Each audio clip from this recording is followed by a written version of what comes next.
Hi, welcome to this live program. We're going to be doing some questions on irritable bowel syndrome, small intestinal bacterial overgrowth, and some things on diet because it all kind of blends together.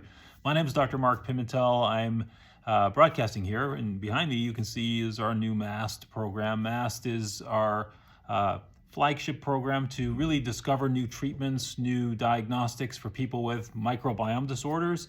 And of course, we've traditionally focused a lot on small intestinal bacterial overgrowth, irritable bowel syndrome, and so many other things. I welcome you to this question and answer session, and we have a series of questions that have come in, and I'm going to try and answer as many of them as I can. Unbelievable number of questions. I'm sorry, I will not get to all of them, and I sincerely apologize. It's just we don't have enough time to get all of them. But what I will say is that, COVID has been a dramatic event in all of our lives across the globe and has affected us. But what we've tried to do here at Mast is still stay focused, because we know you patients out there and people out there and doctors who are treating IBS, SIBO, and these conditions are really struggling still. Even though we have some solutions, there's many more that need to be solved, many more problems that need to be solved, and we're working hard at that. And the team behind me here is really part of the story. But despite COVID, despite everything, we've made some tremendous advances. I will say to you that September was one of the best months for research data that I have seen. I can't share all that data. I know some of you hate when I say that, but I always share the data when it comes, and usually it's just a few months later. So forgive me for being teasing again, but it's been one of the best months for some really interesting stuff that I think is going to help patients in the very near future. And I'm very grateful and thankful that we continue to have the kind of ability to get these findings for patients and hopefully to bring it to you and help in the near future. But without much more fanfare, let's go ahead and start asking or answering some questions. I think one of the big conundrums in terms of IBS, SIBO, is IBS SIBO, is SIBO IBS? And so I have a list of questions that are under the IBS category, a list of the questions under the SIBO category. But what I think we're understanding now is that IBS is SIBO in part. So the recent SIBO guidelines that I was fortunate enough to be part of really said, look, if you have IBS, you should look for SIBO because it's there in about 60% of patients. In fact, we have a paper that showed that from a Greek study that 60% of IBS-D patients, when you actually culture the bowel, it's SIBO. So we know that at least 60% of D is SIBO. And then we now have this association, which is almost 70% of C is methane or methanogens. And so for those of you who follow this story, methanogens or intestinal methanogen overgrowth, which can also be measured by breath test, is more common in constipation. So my point with this whole sort of trying to put in context that SIBO is IBS, just like H. pylori is causing ulcers, but it doesn't cause all of them. And SIBO doesn't cause all of IBS, but it does cause a large number and a large percentage of these of patients with IBS. So one of the questions we got with irritable bowel syndrome is there's this association between IBS and fibromyalgia. Well, traditionally IBS was thought of as a condition of pain, abdominal pain, and then the extension of that is a lot of patients with IBS also had body pain, fibromyalgia. We did one study looking at breath testing, similar to what we did in IBS, breath testing in fibromyalgia. We found that the one thing we ever found with hydrogen was that fibromyalgia patients had the highest hydrogen levels of anybody. But we were never able to pin down that that was the actual cause and effect, meaning your bacterial levels were so high that you had fibromyalgia. But we do know that today, which we didn't know more than 10 years ago when we did these fibromyalgia experiments, that the big culprit in SIBO is E. coli and Klebsiella also. And those organisms produce lipopolysaccharides, which we know trigger pain, because lipopolysaccharide is a well-known trigger for pain under the skin when you have an infection in your skin. And so that makes sense. The question is all that E. coli in the bowel, if it reaches a certain height, could it cause total body pain? We don't have the answer to that yet, but there is a relationship, and it is worth exploring SIBO even in fibromyalgia patients for the reasons I've described. Question is, if I know I'm high in methane, would it be advantageous to do a TrioSmart test? For those of you out there who don't know what TrioSmart, and I'm involved with this company, so I'm giving you my disclosure now. But the point of the TrioSmart test is, this is something we developed over the last few years, is we knew that hydrogen was not enough. We knew that methane helped because we were able to correlate hydrogen with SIBO, methane with constipation, but none of them correlated with diarrhea. And we were missing a third gas called hydrogen sulfide. Hydrogen sulfide causes diarrhea. And the breath test, TrioSmart, is the first test that's available for patients where you test hydrogen sulfide, hydrogen, and methane all at the same time. And so you get a better picture of what's going on in the gut in terms of SIBO and intestinal methanogen overgrowth. So if somebody's methane, generally the methane is the cause of the constipation, but it honestly isn't always that way. There are patients where they have methane and they have hydrogen sulfide, albeit less common, and that you sort of have to treat all of it. Now, there's no randomized control trial published in literature that says if you have hydrogen sulfide, this is the drug you should take. But there are things published that suggest bismuth is very helpful in hydrogen sulfide. That goes back to the 1990s. So some of the things we're trying are combining rifaximin, for example, which is good for hydrogen, with bismuth, which is good for hydrogen sulfide. And remember, you need hydrogen in most cases to produce hydrogen sulfide. So you want to get both of those things so that the hydrogen sulfide doesn't come back. And we're having some good success with that, but there's more data to come. I told you September was a good month. So I think we're going to have some interesting stories to tell about hydrogen sulfide in terms of treatments coming up in the near future. And so I look forward to talking to you again sometime soon to really update you on how these things are coming together.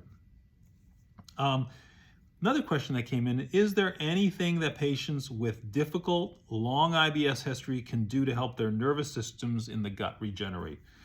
I get this question a lot, even in clinic. And one of the things that's really interesting is if you've had IBS, let's say, for 20 years, or you've had IBS for 3, the patients who's had it for 20 years thinks, I'm lost, nothing's going to work. And back in the day when we first started using rifaximin to treat the SIBO that's part of IBS, 20 years or 5 years didn't matter. The patients got so much better when it worked. Obviously, it doesn't work in everybody, that's clear. But when it worked, patients got much, much better. And again, how long you had it didn't matter. But I'll take the question and twist it a little bit, because we do know that the antibodies that come from food poisoning. So let me take a step back and say, we now know food poisoning causes IBS. A beautiful meta-analysis from the Mayo Clinic really put that together. Food poisoning causes irritable bowel syndrome. And we now know from our work, the steps are, there's a particular toxin in food poisoning called cytolethal distending toxin. B is the active toxin. And that CDTB makes you form antibodies to it. And then it makes you form antibodies to your own protein called vinculin. And those two antibodies can be measured in the blood as a new second-generation test. Similar conflict, I've helped to develop this test called IBS Smart. And this test tells you that you have IBS and it came from food poisoning. And the antibodies do affect the nerves of the gut. So an answer to the question is, how do the nerves regenerate, or are the nerves damaged? Well, having these antibodies do make the nerves function less effectively, which is why the gut doesn't flow correctly, which is why the bacteria builds up, which is why you get bacterial overgrowth to begin with. And so the picture and the story are starting to come together. But I wish, we don't have it yet, we're working on it, we could get those antibodies out, get rid of them, because I think that would cure IBS. I think the IBS would just disappear, the nerves would recover. But we have to test that, we have to develop something that can do that, and then we'll be in a better place altogether for IBS. Because really the treatment for IBS or for SIBO should treat the root, not just superficially. So antibiotics are really good for now, and they work very well, but the problem is the antibodies are still there. And so you have a chance of recurring or relapsing because of this nerve issue that happens. Another question that I've gotten is, should IBS patients eat fermented foods given the new research? So diet is a huge part of what I'm going to talk about today, because I've got a lot of diet questions as well. The problem with fermented foods is that they are fermentable, which is why they're fermented. So sometimes fermented cabbages or sauerkraut or those sorts of things, kimchi. And fermented foods contain bacteria, and they contain the precursors, what the bacteria love to eat. So think about it. You have all this bacteria in your gut you don't want, and now you're feeding them things that you don't get, you don't absorb quickly, and they get quickly or more easily. So probably not a good idea, but it really depends on what you have. I'll get to some other diet questions, so it'll become more clear in a minute. But I wouldn't recommend fermented foods for IBS in general. Yes, I have patients who say I tried fermented foods and it didn't bother me, and it's okay. And if that's the case, then feel free. But generally speaking, it's possible it could make things worse. One of the things about the E. coli and Klebsiella I didn't mention earlier is that when they go up in SIBO, they are disruptors. Disruptor means it's disrupting the network of the rest of the bacteria. It's sort of like you have a massive population of wasps coming into Los Angeles, and the people just leave. And so you have this opportunist organism, the E. coli, and the rest of the bacterial microbiome starts to disintegrate because it doesn't like the environment. It doesn't like the fact that these E. coli have taken over, and they're eating all the food, and they're just out competing everything. Is sort of what's happening. So you've got to be careful not to feed into that, because if you do, you make the natural microbiome worse and worse and worse as the E. coli continues to climb.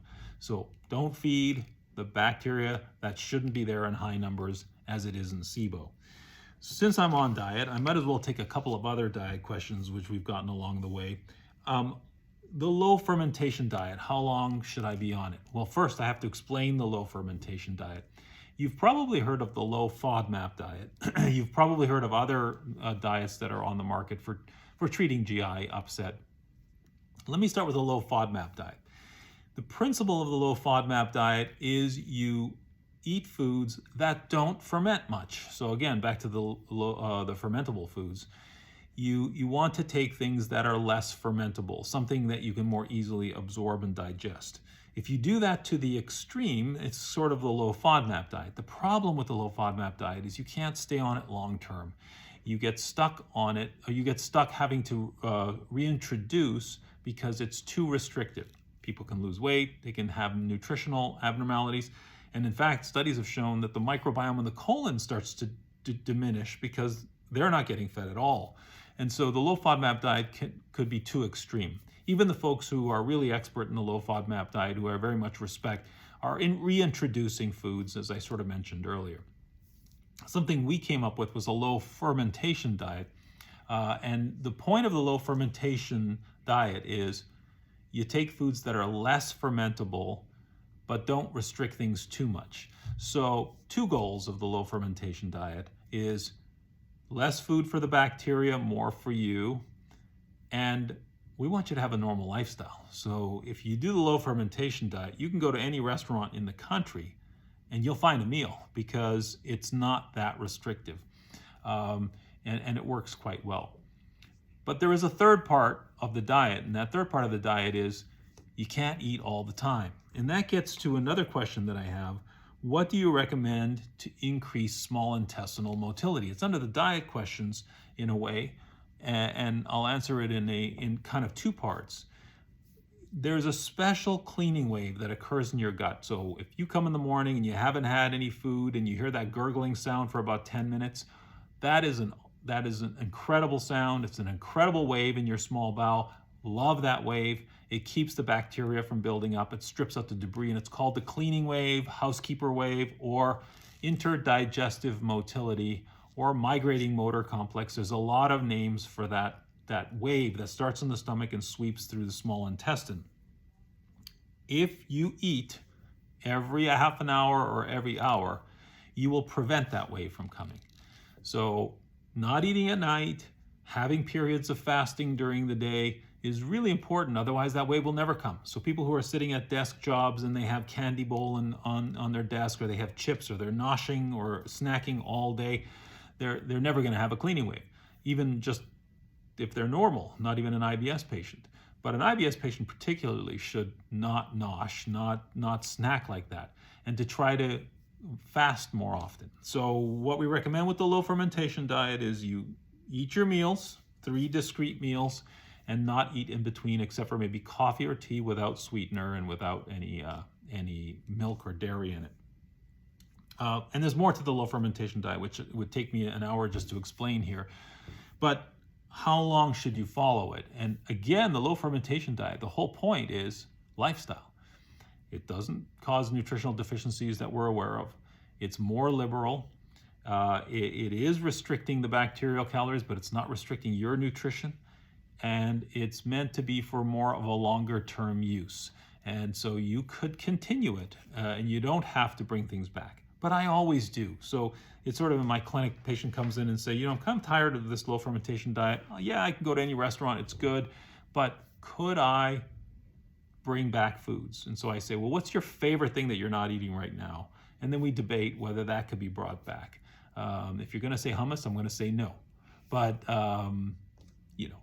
we're still negotiating. So things can come back.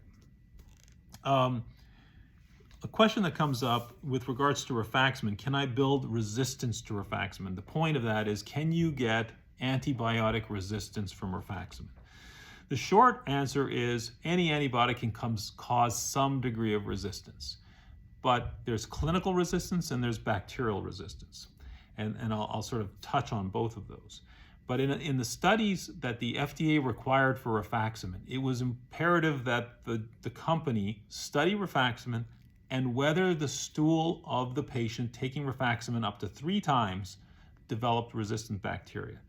And what happened was any resistance that was seen disappeared within a few weeks. So essentially, resistance wasn't seen commonly, and what little was seen disappeared. And so it didn't have what's called stable resistance. Clinical resistance is, if I give it to you once, it works 90%. If I give it to you a second time, it's only 60%. If I give it to you a third time, it's only 30%. We don't see that at all with rifaximin. If it works once, it almost always works again the same way.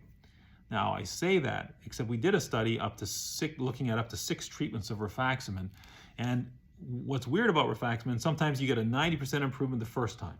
You take it again the second time, and you get a 40% improvement. Then you take it a third time, and you're back to 90% again. I don't understand how that happens, except to say maybe because it was so successful the first time, and you got to take it 3 times a day, you skipped a few doses.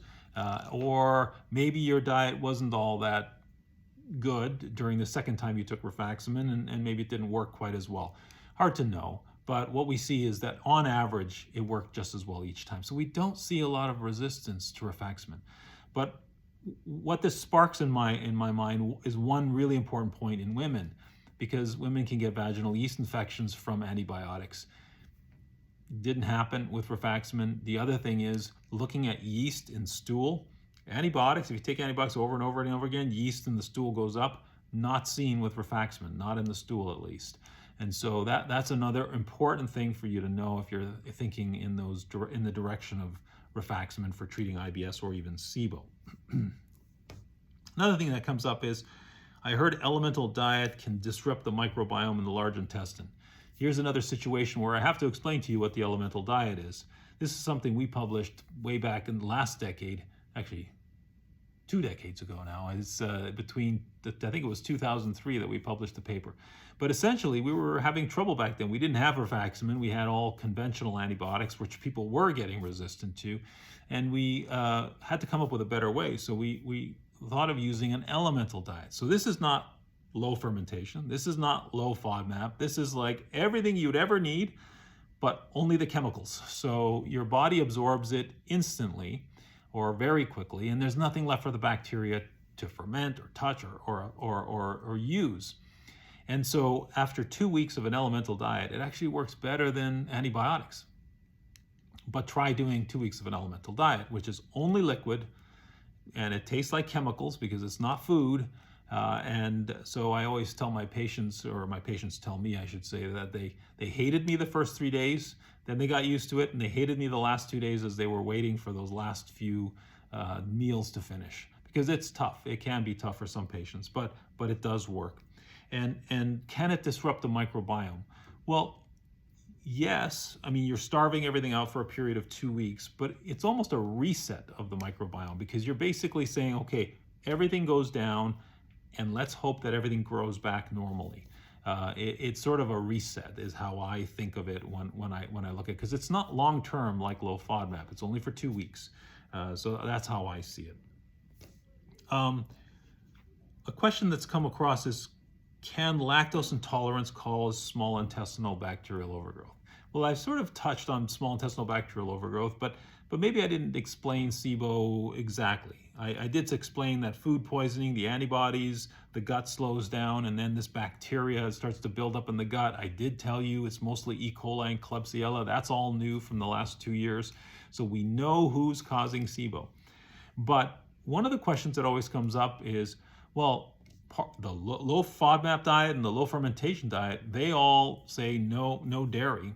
And the reason it's no dairy is because lactose is difficult for all humans to digest.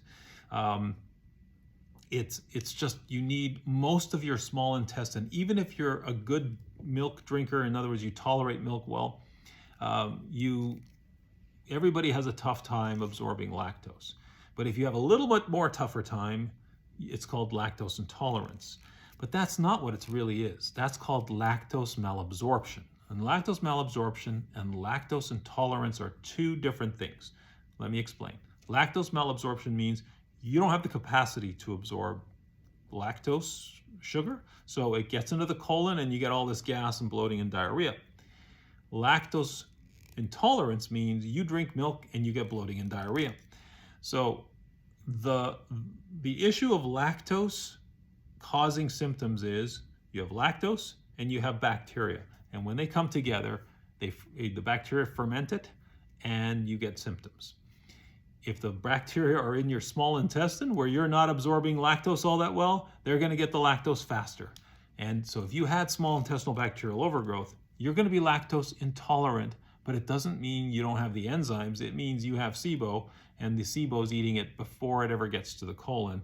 Therefore, you get all these symptoms. So, but lactose intolerance doesn't cause SIBO. SIBO causes lactose intolerance. We showed that in a paper about a decade ago. I have EMO and SIBO. What's the key to eradicating both? So what I didn't explain about SIBO and EMO is that they funnel together sometimes. So methane, or methanogens that make methane, they don't make methane from magic, they make methane from hydrogen. So you kind of have to have SIBO, or hydrogen production, and that hydrogen then goes to these other guys which are methanogens. They're not even bacteria, they're archaea. And they take the hydrogen from these guys, funnel it through their cells, and make methane. So it's not uncommon to see both SIBO and EMO. So in general, what we've done is we've given rifaximin in combination with neomycin in order to treat that, because we see that combination is very good for the methanogens, but at the same time, the rifaximin is reducing the amount of hydrogen, so you have less gas or fuel for the methanogens to make methane. And this is based on a double-blind study. Again, this is not FDA approved for this purpose, but this is something that has been published to be effective at improving constipation patients who have methane, and the constipation is best improved with that cocktail versus the other treatments. What is the best diet for methane predominant SIBO? I love this question because it's not a question I can easily answer, but it is a question that we should all be trying to answer, because methanogens have a different requirement than hydrogen producing bacteria and hydrogen sulfide as on the new TrioSmart breath test. So if you have hydrogen sulfide, which we now know causes diarrhea, you need sulfur and you need hydrogen to make hydrogen sulfide. So it's possible a low sulfur diet will help that. And there's some data to suggest that going on a low sulfur diet actually does reduce hydrogen sulfide. This again, going back to the 1990s. So maybe there's a diet for people with hydrogen sulfide. We know there's a diet for hydrogen, and that's the low fermentation, low FODMAP diet. But the methanogens need hydrogen, and they can get hydrogen from hydrogen gas. They can get hydrogen from acid. They can get hydrogen from ammonia. So I would almost envision in the future that depending upon your microbiome or this gas profile, you may have 3 different diets to choose from because of what your profile looks like. And we're starting to do this in clinic, but of course, science takes more time, trials and publications to guide you on how effective these things are coming, but they're not here yet. But I think in the future, we're going to have 3 different diets. Similar question I've sort of answered. If methane dominant SIBO is archaea, not bacteria, then what's the best way to get rid of archaea? Well, I'm taking the question because I sort of already answered it. I said, you're going to take rifaximin and neomycin potentially. That's sort of what we do here in the clinic. That's what the study shows. But it's the second part of the question that I really want to address. The perspective of having worked in the microbiome for a long period of time is this. Nothing is bad or good in the microbiome. It's the proportions or where they're located that is causing the bad or good situation. So should you have archaea or methanogens in your gut? I think you should. I think methanogens are beneficial when they're very low and not causing problems. But when they go very high, they produce that methane gas and it causes you to be constipated and feeling unwell. I think E. coli is normal in the gut. But when it's taking over the entire small bowel as being the dominant organism and eating all the food and producing all the gas and causing you to have diarrhea, I don't think that's a good thing, and I think that's a bad thing. So you have to have the proper balance in the microbiome, not kill or get rid of a particular set of organisms. You want to just balance things out again. And I think that's really the point I wanted to make with trying to answer this question is, it's not about eradicating, it's not about destroying, it's about rebalancing by getting rid of the one character that's the disruptor. And thankfully, these things we've found so far are disruptors. It's single or 1 or 2 organisms that are causing the chaos. And it's not as hard to fix that than if you're trying to fix a completely wrong microbiome, which of course fecal transplant would be the kinds of things we'd be thinking about. Another question that I got is, what is your thought on hydrogen sulfide and how to test and treat for it? Well, I've touched on hydrogen sulfide already. I've got a lot of hydrogen sulfide questions because that's, again, the new kid on the block. You don't know your complete fermentation profile. If you do a breath test and it doesn't contain hydrogen sulfide, hydrogen, and methane, you're not getting the full profile. And hydrogen sulfide is really important to understand diarrhea. Do we understand the best way to treat it? Currently, we're using rifaximin and bismuth. Maybe that's going to be effective, but I'm telling you, we have some new things that are coming that are going to be much more effective and are important for hydrogen sulfide, and we already have information that's looking very promising. So things are coming, but hydrogen sulfide is very important in my clinic, as is methane and hydrogen, and so we're doing a lot of that now. Does someone inevitably have SIFO if they have SIBO? So in our sequencing of the intestinal tract, and I should speak a little bit about the reimagined study. The reimagined study here at the Mast program is really a flagship research and effort. For the last 3 years, 4 years actually, the first 2 years or 1.5 years at least, we wanted to validate that trial. We wanted to validate the techniques for the trial. And what the trial is anybody coming for a scope, an upper scope in our GI program, were eligible, and we would take juice from the small intestine, and we could take it from various portions of the small intestine if somebody was coming for what's called a long scope or a double balloon endoscopy. So we could get duodenum, the middle of the small bowel, which is jejunum, and the last part of the small bowel, which is ileum. And it's led to some amazing discoveries about the intestinal tract. First thing is, stool testing for microbiome tells you nothing about the small intestine. It's completely different. We published that a year and a half ago.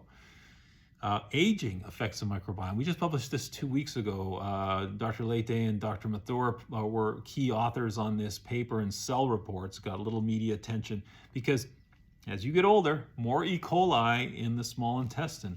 That's really important. As you take more medications, there's changes in the microbiome. As you have more medical illnesses as you age. And so it's not just about age, it's about aging. And so could we manipulate that and make people have a better or less medical problems as they age, or even a better aging situation? And the answer is maybe, but we need more information. But the Reimagined study has taught us a lot of things about the microbiome. But one thing that's super interesting is, yes, we do see fungus or candida or yeast in the small intestine, but not as often as we think. So I think SIFO exists, but I can tell you, if you want to put SIFO or bacteria, or you want to put E. coli versus yeast, E. coli will win, at least in the small bowel, at least with all of our, whatever we're doing, E. coli will likely win. So it's in the patients where E. coli isn't the problem, or antibiotics aren't working, or the breath test is negative, that you ought to think about small intestinal fungal overgrowth. And there's some really prominent investigators like Dr. Satish Rao in Georgia who are really doing some phenomenal work trying to explore this and find the percentages of what percent of IBS is SIFO. I got some questions on mast cell disorders and all these sort of complex alternative explanations for IBS. I'm not going to get into all of those because it's a very complicated story. But here's what I'll tell you, and maybe this is a point of optimism for people with IBS. 14 years ago, when we first started using rifaximin, we were having amazing results in most patients. They never felt so good. Well, now primary care gastroenterologists and other primary care physicians are using rifaximin, so the patients we're seeing in our clinic now are the other part of IBS. And now we're finding some of them have mast cell disorders. Some of them were unrecognized Ehlers-Danlos syndrome. Some of them were celiac patients, and so forth and so on. So if you take the pie that somebody said at one point in time, your doctor said, "Oh, I think you have irritable bowel syndrome." I think the pie is breaking down. I think 60% DIBS is SIBO. I think a percentage of it is bile acid malabsorption. I think another percentage of it could be small intestinal fungal overgrowth. Another percent could be mast cell disorder, or maybe there's overlap with some of the SIBO patients. But it's all starting to break down. And if you're an IBS patient or a SIBO sufferer, all of this is good news. It means that science is catching up to this. The other thing I tell people, which is a certain level of optimism, is we now know more about the inciting event, the cause, the beginning of IBS than we do IBD. Even with all the research dollars put in inflammatory bowel disease, there are more treatments in inflammatory bowel disease, but we now know more about what is the primary event. And the primary event is food poisoning. And now we go back to what I said earlier, which is that food poisoning is really important, and we need to know that. Knowing food poisoning was the cause for you is so important, because you really need to plan your life and try never to get food poisoning again if you can. Another question is, for those who experience less severe experiences, what are signs SIBO is back after a clear breath test? So in a study that Dr. Razai, my colleague here, published, if the breath test becomes normal, that's the patient who really got the best response, response from rifaximin in the large Target 3 trial.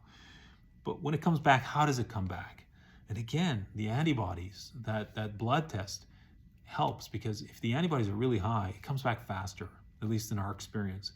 It also is harder to treat. And so knowing that gives you a sense of, okay, do you have a leg up, or are you really going to be somebody who's going to struggle more, needs a prokinetic? And I've got a question on prokinetics, so I will get to that in a moment. But it's going to give you a sense of how difficult is it going to be for you and your doctor. And so I think that's important. But if you get to that clear breath test, when does it come back? How quickly? What does it feel like is what the question is getting at. Well, it's different, right? So if you do have the antibodies very high, it's going to feel like you fell off a cliff and everything came back literally in a couple of days. So your IBS may have come on slowly over a few months, but when the SIBO, and that's the SIBO, and then when the SIBO comes back, it really comes back like overnight or over a few days. So it feels worse than you ever had it, but it's because it came back so quickly that you're contrasting that in your mind to what you felt like 3 days ago. I felt great, and now all of a sudden everything's cratering again. But if the antibodies are low, it's going to eke in slowly, and you're going to have a more gradual relapse, and we see that as well. Those are easy to nip in the bud because you can basically start to see the deterioration and jump on it before it kind of craters. Whereas the people who crater fast, they tend to come to the office and say, well, it's all fully relapsed and the breath test is abnormal again. And so there's just different ways people represent or relapse, and just depends on the antibodies and depends on a number of other factors. I mentioned Prokinetics because there's a question here on Prokinetics. What do I use? When do I use Prokinetics? So remember, the antibodies mess up your nerves of the gut, so the gut doesn't flow as well. So having something to make the nerves flow better is a really important thing. Especially people with high antibodies, you're going to end up having to do it anyway. But for the most part, and let me say for the average IBS patient, I don't think you need a prokinetic. I think you take if you have the SIBO, you take the antibiotic. You feel like everything's back to normal, and you wait and see. You do a little diet. I think a low fermentation diet is sort of how we do it. And then over the course of 3 months, 6 months, a year, you see if it relapses or maybe it never does. Remember, in the Target 3 study, 36% of people who responded to rifaximin never relapsed 6 months. Why would you want to take a drug every day if you're never going to relapse or you're not going to? So it's really good to get a lay of how it's going to be, and then you retreat, and then you think about a prokinetic. We're very fortunate because we have a couple of options for prokinetics now, at least here in the US. In the rest of the world, there's a lot of other options, but at least in the US, there's a couple. What I like to use is low-dose erythromycin, or low-dose erythromycin. So erythromycin is an antibiotic. So you say, well, you're giving an antibiotic, and that's why you're helping the SIBO. It's not like that. Erythromycin at the antibiotic dose of about 2,000 milligrams a day causes nausea and vomiting in some people. So they studied this in the 90s and found that, yep, it causes the stomach to contract backwards, and that's not fun for a patient who gets that. But they also studied very, very low doses that are below the antibiotic range, and they cause the cleaning waves of the gut to be stimulated. And that's really awesome because that's what's the problem in SIBO. And so if you take that at night on an empty stomach before you go to bed, you'll have more cleaning waves. And we showed in a study that you do prolong the relapse, or the remission, I should say, and increase the time before relapse. What we also showed is a drug called Tigacerod, which is back on the market, is even better than that, double the effect of erythromycin. But we have a third kid on the block, which is Procalipride, which is what I prefer these days. And just a small amount at bedtime will trigger the cleaning waves, we believe, and keep the overgrowth from coming back and the symptoms from relapsing. Remember, this technique is not FDA approved for this purpose because Procalipride is a drug approved for constipation. But the study has been published that if you use a 5-HT4 agonist, which is Tigacerod or Procalipride, it prolongs prevents the relapse of SIBO by almost double what erythromycin does. So there's good evidence to suggest that that would be effective. So that's what we tend to do in patients who relapse soon. But if you relapse once a year, you don't need a prokinetic. That's not short enough period of time for you to be taking a drug every day. There's no point to that. So we don't do that in our clinic, and I don't like doing that. I have time for a couple more questions. How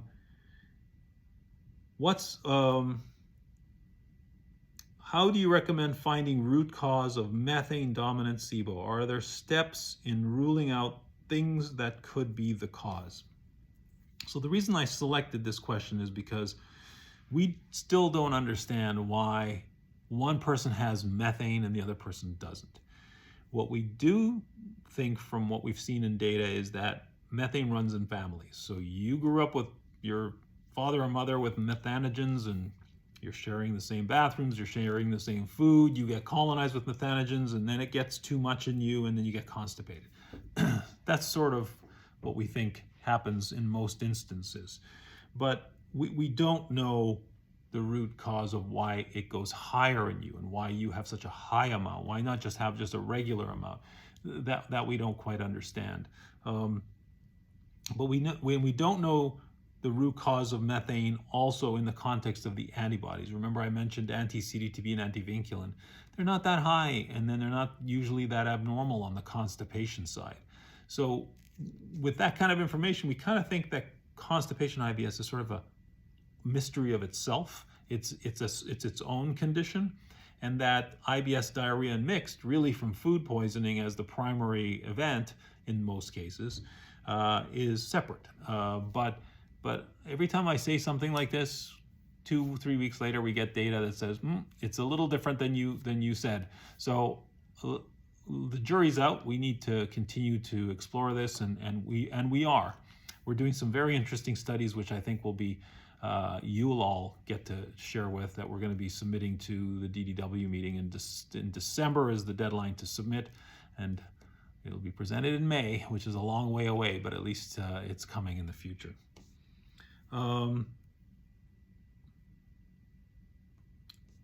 Let me see what else we've got here. Oh, this is an interesting question. Can someone be positive for methane and have constant diarrhea? Well, yes, but you better figure out what the cause of the diarrhea is, because it isn't the methane and it probably isn't SIBO. It could be hydrogen sulfide, so it's worth checking hydrogen sulfide with a 3-gas breath test. So that's worth it for sure. But remember, you can have food poisoning, you could have giardia, you could have a number of other things, celiac even, and have methane. And that, you say methane causes constipation. Yeah, but imagine if your methane was gone and you have diarrhea this bad now, get rid of the methane, the diarrhea is going to get worse. And I'm very careful. In patients with diarrhea, if I find methane, I do not try and reduce their methane, because that diarrhea will even get worse because the methane's holding back at least a little. And so just be careful that it doesn't make sense. And if it doesn't make sense, something is missing and needs to be checked into. So that's how I would have handled that situation. Well, we're at the end almost of the 45 minutes. I've got 2 or 3 minutes left. And so what I would like to say is I really appreciate the questions that you're giving me. I really appreciate the thoughtfulness. Obviously, many people out there are struggling with either treating patients or struggling with trying to understand what's going on. What is this SIBO thing? What is this IBS thing? What is this methane thing? How does this all fit together? And unfortunately, I probably can't do it justice to explain exactly how it all occurs in sort of this verbal format, but I hope I've tried to answer some questions and in context put together, what we think is happening in a way that maybe you can hopefully get some information and some pearls on how it may help you or help your patients.